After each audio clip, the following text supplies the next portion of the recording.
একটু দূরে যাইতে হলে গ্লাভস পরাটা অবশ্য। বিসমিল্লাহ। আসসালামু আলাইকুম, welcome back to another video. I am Sagar আর আপনারা দেখছেন সাগর মোল্লা। আই হোপ ভালো আছেন সবাই, আলহামদুলিল্লাহ। আজকের প্ল্যান হলো আজকে শোরুমে যাইতে হবে তারাগনিয়া বাজার, এবং গাড়ির ফার্স্ট সার্ভিসিং হবে এবং কিছু পেমেন্ট ডিউ আছে, এটাও দিতে হবে। সে উদ্দেশ্যে বের হয়েছি। প্রচণ্ড রোদ, আচ্ছা তাই জামার হাত আর কি শার্ট করে দিলাম যাতে রৌদ্রটা গায়ে না লাগে। যেহেতু আজকে আমার বাইকের ফার্স্ট সার্ভিসিং, আমি আসলে খুবই এক্সাইটেড। এই জায়গাটা একটু জ্যাম হয়, দৌলতপুরের মোড় এটা বলে। এই যে ভাই একটু একটু একটু থামেন, সবাই আসলে আগে যাইতে চাই, আমি নিজেও আগে যাইতে চাই, দেখছেন না? এবং বাইকারদের এটা ব্যাড হ্যাবিট, বদ অভ্যাস, যে একটু ফাঁক পাইলে মাথা হান্দাই দিতে হবে, তারপরে আর কি রাস্তা ক্লিয়ার পাইলে টান দিয়ে চলে যেতে হবে।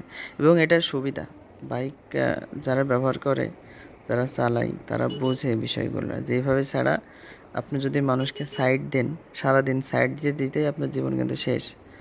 সামনে ভাই আপনি আগাইতে পারবেন না। সুতরাং সুযোগ পাইলেই ঢুকে পড়তে হবে। আমি এখন চলে আসছি তারাগনিয়া বাজার। ওই টাওয়ার দেখতে পাচ্ছেন, টাওয়ারের অপোজিটে সামনেই টাওয়ারের পাশেই জননী মোটরস। আলহামদুলিল্লাহ, এখানে সার্ভিসিং হয়তো ভালো হবে, ফার্স্ট সার্ভিসিং। এবং প্রথম 2-1 দিন আমি যখনই আসছি, ওনারা আসলে খুবই আন্তরিক, অনেক ভালো মানুষ সবাই। এখানে বাইকটা রেখে দিলাম। আগে প্রথমে কাগজপাতিগুলো শো আপ করতে হবে, পরবর্তীতে সিরিয়াল থাকবে, সিরিয়ালের পরে হয়তো আমার বাইক সার্ভিসিং হবে। বাইক রেখে চলে গেলাম সার্ভিস রিসিপশনে। এখানে গিয়ে দেখলাম এক লিজেন্ডারি বাইক, অনেক পুরনো, ওল্ড ইজ গোল্ড। প্রথম সার্ভিস মেনু ঠিক করা হলো।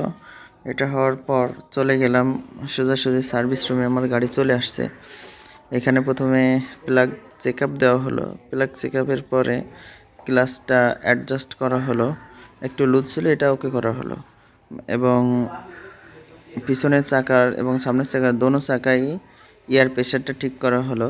এয়ার প্রেশার একটা গুরুত্বপূর্ণ বিষয়। এয়ার প্রেশার কম বেশি হলে গাড়ির বিভিন্ন রকমের সমস্যা দেখা দেয়। তো এটা ঠিক অ্যাডজাস্ট করা হলো। এবং চেনটাও দেখা হলো, চেন একটু হালকা লুজ আছে, যার কারণে আরও গাড়ির বিভিন্ন সমস্যা আছে কিনা পর্যবেক্ষণ করার ভিতরে আছে। এরপর সমস্ত কিছু যখন মনে হলো যে ঠিকঠাক আছে, তো ফাইনালি আবার চেন একটু টাইট করা লাগলো। চেনটা একটু অ্যাডজাস্ট করে না নিলে বিভিন্ন রকমের নয়েজ আসে।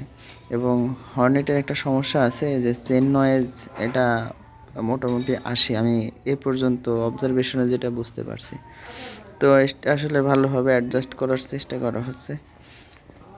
চেন অ্যাডজাস্টের পর গাড়িকে গোসলখানায় আনা হলো, অর্থাৎ গাড়িকে গোসল করানো হবে, ওয়াশ করা হবে। তো এটা ওয়াশ করার কাজ শুরু হয়ে গেছে। গাড়ির বিভিন্ন জায়গায় কাদামাটি লাগছে, ধুলাবালি, এমনিভাবে যত রকমের ময়লা আছে গাড়িতে যেগুলো লাগছে সেগুলোকে পরিষ্কার করার জন্য ওয়াশ করা হলো। ফাইনালি গাড়ির ফার্স্ট সার্ভিসিং ওকে, এখন চলে যাওয়ার পালা। আসসালামু আলাইকুম ওয়া রাহমাতুল্লাহ।